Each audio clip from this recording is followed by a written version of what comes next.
அன்புள்ள நண்பர்களுக்கு வணக்கம். நான் உங்கள் சோழ நாட்டான்.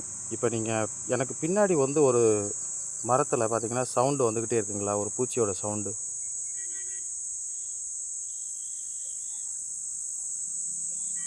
இந்த பூச்சியோட சவுண்டு தான் மழைக்காலம் வருவதற்கான அறிகுறி. இப்போ நம்ம எங்கே இருக்கோம் அப்படின்னு பார்த்தீங்கன்னா, விருதுநகர் மாவட்டம் கிருஷ்ணன் கோயில் அப்படின்ற ஏரியாவில் இருக்கோம். இந்த இடத்துல இந்த பூச்சிகளுடைய சத்தம் ரொம்ப அதிகமாக இருக்குது. அப்படியே பின்னாடி நீங்கள் பார்த்தீங்க அப்படின்னு சொன்னால் மலைகளும் இருக்குது. இந்த மலைகள் எல்லாமே இருக்குது. இந்த மலைப்பகுதிகளில் இருக்கக்கூடிய பூச்சிகளுடைய ரீங்காரமும் ரொம்ப சவுண்டு அதிகமாக தான் இருக்கும். நம்ம இப்போ ரோட்டோரமாக இருக்கக்கூடிய ஒரு புளிய மரத்துலேயே பார்த்திங்கன்னா இவ்வளோ பூச்சிகள் சத்தமிடுது அப்படின்னு சொன்னால் இந்த வருடம் மழை மிகச்சிறப்பாக இருக்கும்னு நான் நம்புகிறேன்.